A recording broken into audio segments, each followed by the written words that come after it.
Il est 14 heures à Paris. Ravi de vous retrouver sur France 24 dans ce Paris Direct. Les regards restent braqués cet après-midi encore vers la Turquie. Plusieurs prises de parole attendues cet après-midi à Ankara depuis le 36e sommet de l'OTAN.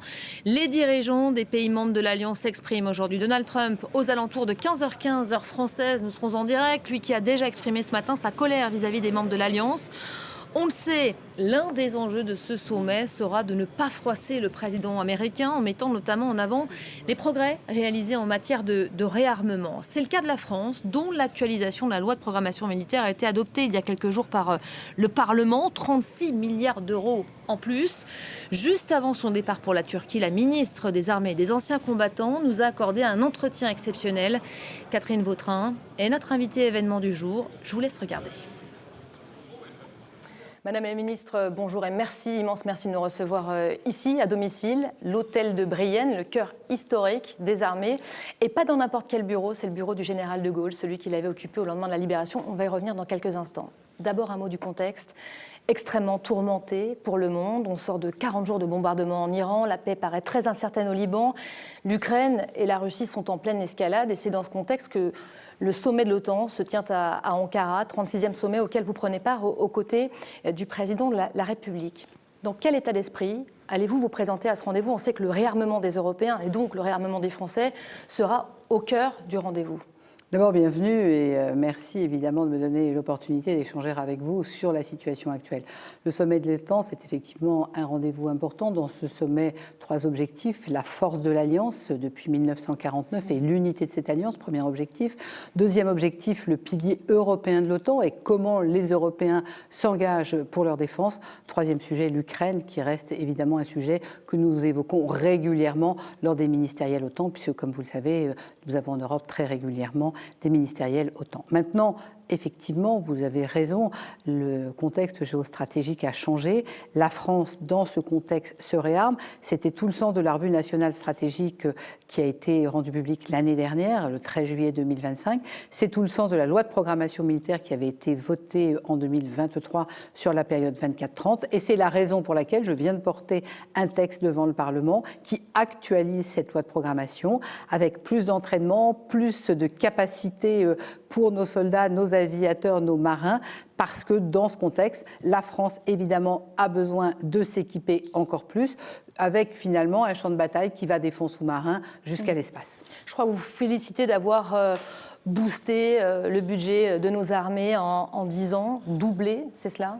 La volonté du président de la République, qui est le chef des armées, effectivement, était, après des années pendant lesquelles on avait tendance à vivre sur les dividendes de la paix, en imaginant que finalement les conflits sur le continent européen, c'était du passé, ce que l'on voit, c'est qu'il y avait nécessité à être respecté dans un contexte géostratégique compliqué. Pour être respecté, il faut être craint. Pour être craint, il faut être entraîné, équipé. Et donc le président de la République, entre 17 et 27, aura fait doubler le budget des armées. D'où cette rallonge. Je vous interroge sur l'actualisation de la loi de programmation militaire. 36 milliards d'euros supplémentaires qui ont été validés par le Parlement au 1er juillet dernier. Ça va servir à quoi? Très concrètement, de l'entraînement, c'est-à-dire plus d'heures de vol, plus d'heures de navigation et plus, évidemment, de manœuvres pour nos soldats. Ça, c'est le premier élément. Deuxième élément, de l'acquisition de capacités. Un gros focus sur tout ce qui est munitions, 8,5 milliards supplémentaires, parce qu'on voit bien que des munitions les plus simples aux munitions les plus complexes, ça va vraiment du drone HPV jusqu'aux missiles les plus complexes. Nous allons également reconstituer notre flotte avec l'acquisition de 2 Rafales qui sont ceux que nous avions perdus en 24. Donc 8,5 milliards rien que pour les munitions et 36 milliards ensuite pour évidemment l'entraînement et l'accompagnement de nos militaires. Les munitions, on sait que ça pêche, en tout cas ça nous est régulièrement reproché. Ça ne la pêche. production. Alors on ne va quand même pas dire que ça pêche. Il y a de gros efforts à faire encore. C'est une priorité encore. Il y a de très gros efforts qui ont été faits. Quel est le sujet? Le sujet, c'est de permettre à nos militaires de s'entraîner. Pour qu'ils s'entraînent, évidemment, il faut produire. Il faut donc, nous avons le plus gros armurier européen qui est MBDA, qui est en fait à la fois représente la France, l'Italie, l'Angleterre, qui aujourd'hui produit les missiles les plus sophistiqués. Effectivement, il faut accélérer. Certains missiles, la production de certains missiles a déjà augmenté. Il faut continuer dans ce domaine. Mais on a également des choses très intéressantes pour l'armée de terre, avec des programmes, y compris d'ailleurs des programmes européens. Je pense à ce que nous faisons avec les Belges, le programme Cabot, qui est typiquement un programme d'acquisition de matériel. On a également un programme très important sur nos frégates. On a livré la première frégate d'intervention française, l'amiral Renard, qui aujourd'hui est là. Et vous avez pu voir au moment du début de la crise au Proche et Moyen-Orient que la France a été le seul pays européen en capacité, immédiatement sur ordre du président de la République, à engager des frégates multimissions et évidemment le groupe aéronaval qui est parti immédiatement. Donc vous voyez cette capacité française, eh bien l'idée c'est de la renforcer et de faire encore plus fort. Les défis pour la France en termes de réarmement, la production peut-être, c'est souvent pointé du doigt, notre capacité à produire vite, à accélérer, ça c'est une question que vous posez. Ce qu'il faut déjà dire, c'est que la France compte une base industrielle technologique de défense qui est la deuxième exportatrice au monde, c'est un premier sujet. La deuxième, c'est que cela représente 240 000 emplois partout sur le territoire. Après, effectivement, à un moment où le monde entier se réarme, il faut être capable de fournir pour deux raisons. D'abord, pour nos propres besoins. Et deuxièmement, parce que c'est un enjeu d'export extrêmement important et que c'est un segment qui devient très concurrentiel. Vous avez de nombreux pays qui, aujourd'hui, développent une industrie de l'armement. Et la France, en étant le deuxième exportateur, a une place à garder. Donc, il faut que nos entreprises soient en capacité de produire plus pour pouvoir à la fois fournir le marché français et en même temps exporter. Les Français font constat d'un effort budgétaire assez inédit. On évoquait les 36 milliards d'euros supplémentaires destinés à nos armées. Les priorités, ça va être quoi demain ? Eh bien, très concrètement, les priorités, je vous l'ai dit, c'est à la fois l'entraînement, c'est la souveraineté. Je prends un exemple, nous lançons le successeur du lance-roquette unitaire. Typiquement, après avoir analysé plusieurs offres, c'est un produit français qui vient d'être retenu, qui va donc être mis en fabrication et qui montre que la France a une capacité d'innovation et de production, ce qui est un enjeu très important. On a évidemment à tirer les conséquences des conflits, aussi bien de l'Ukraine que le Proche et le Moyen-Orient. On voit combien la maîtrise du ciel est un enjeu majeur, ce qui veut dire que, évidemment, le sujet, c'est celui de la défense sol-air. Pour la défense solaire, vous avez plusieurs sujets. Vous avez d'un côté la notion drone, et dès qu'on parle drone, on parle lutte anti-drone, puisque c'est sur les deux sujets qu'il faut... On est au point à ce niveau-là. Alors, on voit que les drones sont partout au sein de l'armée. On a beaucoup avancé sur la capacité des drones. Maintenant, si vous prenez le retour d'expérience de l'Ukraine, la durée d'une nouveauté en matière de drones, c'est 2 mois. C'est donc vous dire si c'est un secteur qui est en perpétuelle évolution.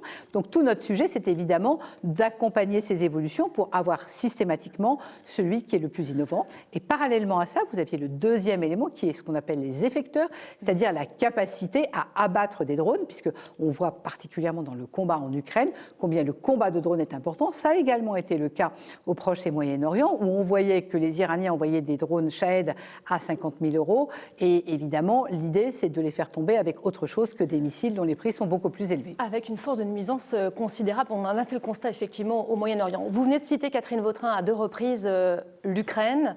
Son expertise, vous vous appuyez dessus aujourd'hui? Nous travaillons beaucoup avec les Ukrainiens. Nous avons d'ailleurs, j'étais à Kiev en février dernier et j'ai signé un accord de partenariat parce que, bien évidemment, il y a des retours d'expérience. Vous savez que la première approche française, c'est l'accompagnement d'Ukraine. Le président de la République, dès février 22, a été l'un des premiers. À l'occasion du 14 juillet, nous aurons une réunion de la coalition des volontaires invitée à Paris par le président de la République. C'est dire si ce sujet ukrainien nous occupe, nous préoccupe dans l'accompagnement des Ukrainiens, mais également les partenariats. Moi, je veux dire évidemment combien nous sommes impressionnés par ce peuple qui, bien qu'étant en guerre, est en capacité aujourd'hui d'innover et de créer des approches tout à fait intéressantes, notamment en matière de drones. L'aide à l'Ukraine, c'est compliqué de s'y tenir dans la durée, dans le temps. On voit que les Américains sont prêts à vaciller d'un moment à l'autre. En tant que Français, en tant que moteur européen, c'est compliqué. Alors, la position de la France a toujours été d'avoir un accompagnement dans la durée. Cet accompagnement dans la durée,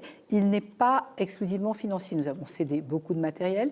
Nous avons formé plus de 27 000 Ukrainiens. Donc, on a beaucoup travaillé sur cette approche, y compris d'ailleurs des pilotes qui sont venus en stage en France de façon, quand ils ont par exemple un Mirage 2000, il faut les entraîner à pouvoir voler sur ces Mirages. La France est évidemment à l'initiative sur la coalition des volontaires, qui a été un sujet très important avec, comme vous le savez, la Grande-Bretagne. Au moment où nous parlons, le centre le cœur en fait de la coalition des volontaires est à Paris, et donc l'idée ça a été cette capacité d'entraîner de très nombreux pays au service de l'Ukraine pour préparer un cessez-le-feu, c'est-à-dire la maîtrise du ciel, bien évidemment la maîtrise de la mer, mais également la maîtrise des frontières, parce que l'idée c'est d'obtenir évidemment le cessez-le-feu et c'est ensuite d'accompagner l'Ukraine dans sa démarche vers la paix.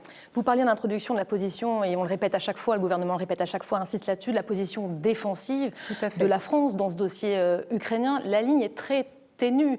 Vous parlez de partenariat, de formation de militaires ukrainiens. On voit que les Russes aujourd'hui sont engagés dans une escalade. Où est cette ligne? Où s'arrête cette ligne rouge? Si vous voulez, pour être très clair, c'est toujours de l'accompagnement d'un pays qui est un pays qui est attaqué. N'oublions jamais que c'est une agression de la Russie vers un pays souverain. Ce pays souverain nous demande de l'aide, il est agressé, nous venons l'aider dans une manière défensive. C'est tellement vrai que, par exemple, fin 24, début 25, nous avions eu la brigade Anne de Kiev qui est venue s'entraîner dans nos camps de Champagne. De la même manière, nous formons, je viens de vous le dire, par exemple, des pilotes. Et je pourrais prendre un autre exemple sur cette position défensive de la France en vous parlant du Proche et Moyen-Orient. Nous avons signé des accords de défense, par exemple, avec les Émirats ou avec le Qatar. Eh bien, très concrètement, pas plus tard qu'hier, j'échangeais au téléphone avec mon collègue qatari. L'échange que nous avons, le contrat que nous avons signé avec eux de défense fait que dès lors que le pays est attaqué, il nous demande un accompagnement, eh bien, nous sommes présents dans cet accompagnement. Et le point très important qui est beaucoup mis en avant, c'est le fait que la parole de la France est une parole fiable, une parole qui est reconnue, parce que quand ils nous ont fait appel, nous sommes arrivés immédiatement. Et ça, c'est la crédibilité française. Il y a 2 mois, j'étais en fait dans l'océan Indien, j'étais pour être précise à Singapour, donc même un peu plus loin, pour ce qu'on appelle le dialogue du Shangri-La, qui est tout l'océan Pacifique et tout le secteur en fait de l'Indonésie, où je rencontrais tous mes homologues. Et ce qui était mis en avant, c'était le caractère fiable de la France et de l'engagement français. C'est une posture qui est facile à tenir sur le papier, j'imagine beaucoup plus complexe dans la réalité qu'on connaît, parce qu'on est face aussi à des Russes qui font de la provocation permanente vis-à-vis des membres de l'Alliance, l'OTAN, à l'heure de ce sommet. À quel moment la ligne rouge est franchie ou pas? Mais ça, c'est une vraie question. Il y a une vigilance de tous les instants pour une raison très simple, c'est celle de l'ingérence. Et donc tout le sujet, c'est évidemment une vigilance de l'ensemble de nos services. Et je voudrais souligner le travail qui est fait de services dont on ne parle jamais, qui sont nos services de renseignement, qui sont extrêmement vigilants sur tout ce qui est ingérence, bien évidemment, qui est un sujet aujourd'hui. Nos armées se tiennent prêtes aujourd'hui? Nos armées sont entraînées pour être prêtes. C'est le sens même de la mission militaire, c'est l'entraînement pour être préparé à faire face à toutes les situations. Alors c'est le titre de la série qu'on diffuse en ce moment sur nos antennes à France 24, La France se prépare. J'ai participé moi-même à des exercices dans le cadre d'Orion, au sein de l'Alliance, avec des Espagnols, des Allemands. Et effectivement, la question que j'ai posée à beaucoup de nos soldats français, c'est: on se prépare à quoi concrètement? Dans les exercices de simulation, on avait désigné l'ennemi venu de l'Est, intitulé Mercure. Moi, ça m'a beaucoup fait penser à la Russie. Forcément, on se prépare aujourd'hui à la guerre face à la Russie. Vous savez, notre objectif, c'est d'être prêt à faire face à toutes les situations, parce que c'est l'essence même du rôle de nos armées. Et dans l'exercice Orion, nous sommes partis de l'Atlantique pour arriver aux limites des Ardennes. Donc vous voyez, et l'idée, ça a été effectivement, vous avez tout à fait raison de le souligner, de travailler avec nos alliés. Nous avions, vous l'avez dit, nous avions des Belges, nous avions des Espagnols, nous avions des Grecs, nous avions de très nombreuses nationalités, parce que l'élément clé... J'ai pas trouvé d'Américains. Non, il n'y avait pas d'Américains d'Orion, vous avez raison. Mais l'élément clé, c'est très concrètement l'interopérabilité, qui est un enjeu très fort. Savoir travailler ensemble. On n'oublie jamais que le concept même de défense, quand on regarde à l'échelle européenne, la défense est une prérogative nationale. C'est une responsabilité de chacun des pays européens. Ce n'est pas une compétence qui a été transférée. Derrière, la volonté, c'est d'être interopérable, ce qui nous permet, en matière de capacité, de jouer la souveraineté à chaque fois que nous le pouvons, mais sur un certain nombre d'équipements, de travailler aussi en européen. Je vous citais tout à l'heure MBDA comme armurier. Typiquement, vous avez l'Italie, vous avez l'Angleterre et vous avez la France. Et l'idée, c'est de travailler ensemble. Ces exercices permettent de travailler sur cette interopérabilité. Comme nous avons dans nos écoles qui sont des lieux d'excellence, je peux penser à Saint-Cyr, je peux penser à Naval, nous avons des élèves officiers qui sont des élèves officiers qui viennent de pays alliés parce que c'est comme ça aussi que se construit cette interopérabilité. C'est important de s'entraîner ensemble, d'apprendre aussi à se comprendre. On n'a pas tous le même langage et les mêmes enjeux aussi, quoique. Cette stratégie de défense s'appuie sur un nouveau pilier, c'est la réserve nationale volontaire, et j'insiste sur ce terme. Alors on sait que le recrutement a débuté, peut-être que vous allez nous en donner des nouvelles, c'est censé être lancé le dispositif à la rentrée prochaine. Si je peux me permettre, vous faites allusion à deux concepts, je vais les reprendre un par un. Le service national volontaire. Parce que vous avez d'un côté, mais merci de parler de la réserve, vous avez raison, c'est très important. Peut-être faire gonfler les rangs de la réserve. On va parler des deux. On va peut-être commencer par la réserve parce qu'elle existe depuis plus longtemps. La réserve, elle est proposée à tout Français jusqu'à 72 ans, donc vous êtes la bienvenue. Et l'idée, c'est que vous donniez du temps, qui est du temps rémunéré, sur des moments de vacances, de week-end, etc., pour apporter les compétences qui sont les vôtres. Ce qui veut dire que dans la réserve, on a beaucoup de gens de la base industrielle technologique de défense. Nous avons évidemment des journalistes, nous avons des médecins, nous avons tout type d'activité. Un boulanger qui a envie d'aller dans la réserve, il ira travailler au commissariat des armées, par exemple. Donc ça, c'est une première approche. Vous voulez doubler les effectifs à terme. Alors, sur la réserve, pour être très concrète, en 2025, on était à 47 000. Mon objectif, c'est 52 000 en 2026. Au moment où je vous parle, j'ai dépassé les 51 000 et nous ne sommes qu'en juillet. Donc vous voyez, ça fonctionne très bien et c'est très intéressant parce que cela montre que cette idée d'un théâtre qui est compliqué, d'une géostratégie qui bouge, interpelle nos concitoyens et que nombreux sont ceux qui disent « qu'est-ce que je peux faire pour aider mon pays ?» et je m'engage dans la réserve. Donc vous voyez, un élément très important de la France qui commence à organiser une forme de résistance et qui s'engage. Parallèlement à ça, vous avez évoqué le deuxième sujet qui est le service national volontaire. Là, l'idée, on s'adresse à des jeunes entre 18 et 25 ans. Le principe, c'est de vivre une année de césure, 10 mois, 1 mois de formation, 9 mois de service utile rémunéré. Je choisis les armées, donc soit la marine, soit l'armée de terre, soit l'armée de l'air, sur le territoire national. Et je fais pendant 9 mois un service utile, c'est-à-dire que j'acquiers une expérience que je peux évidemment valoriser après. Cette expérience, bien, si vraiment je trouve que l'armée c'est ma voie, je peux m'engager. Si je veux continuer sur mon temps libre, je vais vers la réserve volontaire. Et vous l'espérez, ça? Évidemment, ça fait l'intérêt, quel est-il? C'est que ça nous permet d'augmenter le nombre de citoyens et de concitoyens formés, prêts à être opérationnels. Les missions qui seront confiées aux appelés, quelles sont-elles? Elles sont extrêmement nombreuses. Ça peut être par exemple un jeune passionné d'IA qui va aider à travailler aussi bien sur des sujets par exemple de communication en créant des sites, en améliorant. Ça peut être demain un électricien qui va aller aider dans le service du commissariat. Ça peut être un jeune qui parle déjà anglais, qui est passionné de mer, qui va aller dans un sémaphore. Ça peut être un jeune qui va aimer l'aviation et qui par exemple va convoyer, va être dans un équipage qui convoie du matériel depuis la métropole vers Mayotte. C'est extrêmement divers. En une phrase... Pas de mission à l'étranger, par contre. Ça reste en France, au sol français. Exclusivement territoire national, donc évidemment ultramarin et hexagonal. L'idée... Donc pas de mission sur le flanc Est, Non, pas de mission sur le flanc Est. Je répète bien, c'est exclusivement le territoire hexagonal, nos outre-mer. Et je répète qu'il y a 500 métiers dans les armées, c'est dire si on peut aller dans de très nombreux domaines. Est-ce que cette stratégie de défense, ce coup de boost qui a été donné pendant ces 10 années, vous venez d'en faire la démonstration, est notre meilleure garantie pour la paix? Mais vous savez, je pense que la paix repose sur deux piliers. Elle repose sur la diplomatie d'un côté et sur la défense de l'autre.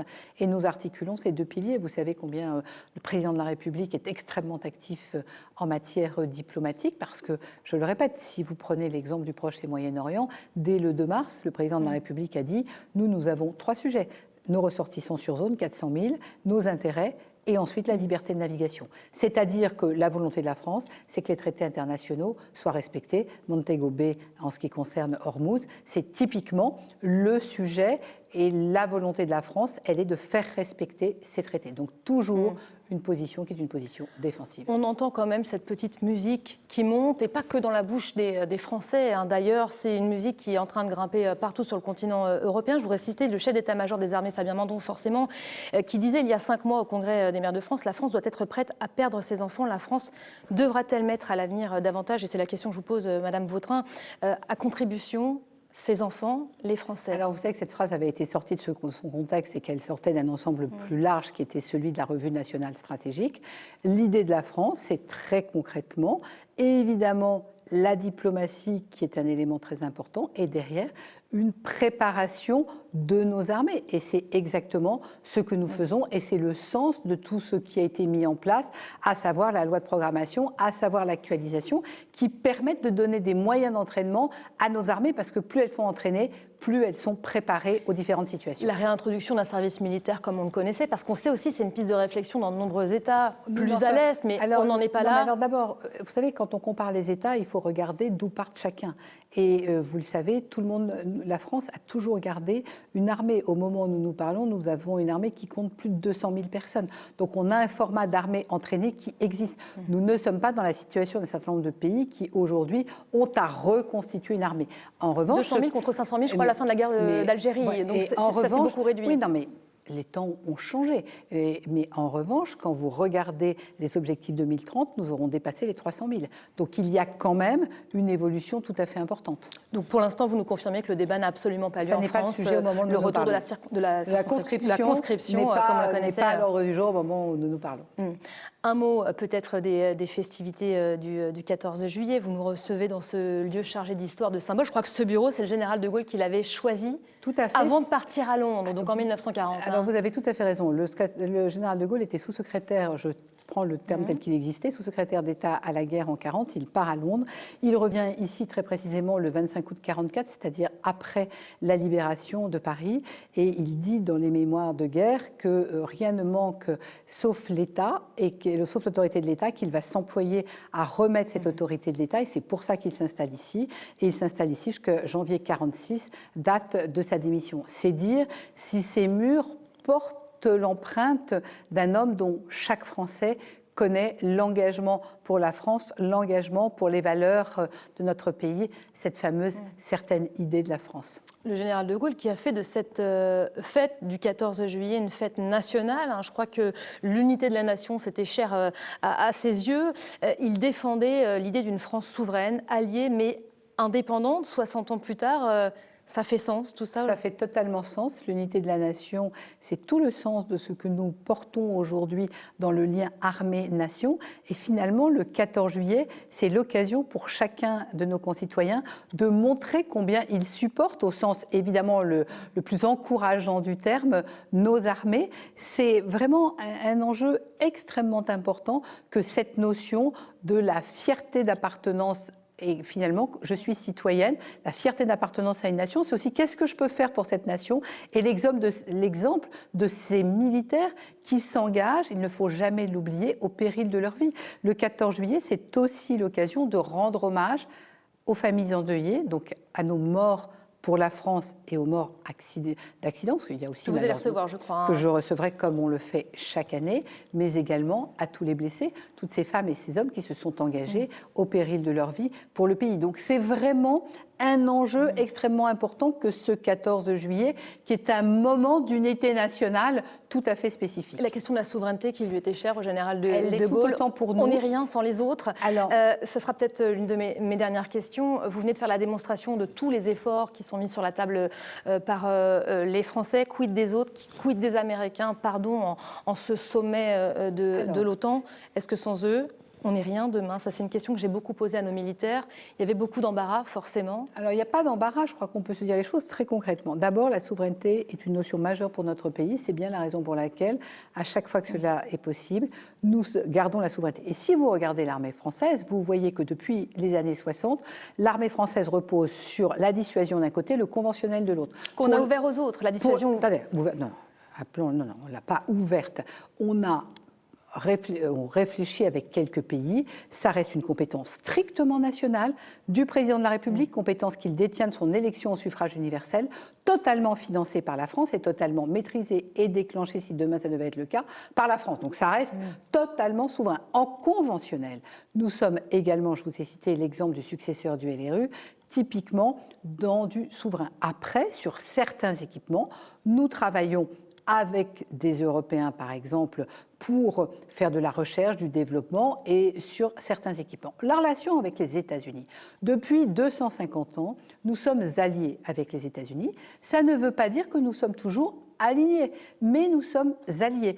Et donc, le sujet, c'est aujourd'hui, et ça sera exactement le thème de cette réunion d'Ankara de l'OTAN, c'est la place de l'Europe dans l'OTAN et combien, évidemment, les Européens prennent toute leur place. Et quand vous regardez la France, nous sommes souverains. Nous sommes souverains pour la dissuasion comme pour le conventionnel. Donc ce sujet de la souveraineté est un sujet que d'autres Européens, effectivement, travaillent parce que les Américains étaient très présents. Mais aujourd'hui, il n'est pas abscon que de dire qu'effectivement, les Européens doivent se mobiliser pour leur défense. Donc on se prépare à ça comme aussi, la France le fait. Au retrait des Américains, quand même, et à un potentiel désengagement. Ils ont commencé à se retirer. Il ne vous a pas échappé qu'ils ne sont pas en France. Donc il n'y a pas de retrait en France. Je pense du que continent européen, bien sûr. Je pense que c'est important qu'on explique à nos concitoyens que la France est souveraine sur tout ce qui concerne ses armées. Nous travaillons pour autant avec des alliés. Quand on est allié, on a une histoire commune, on a 250 ans d'histoire commune.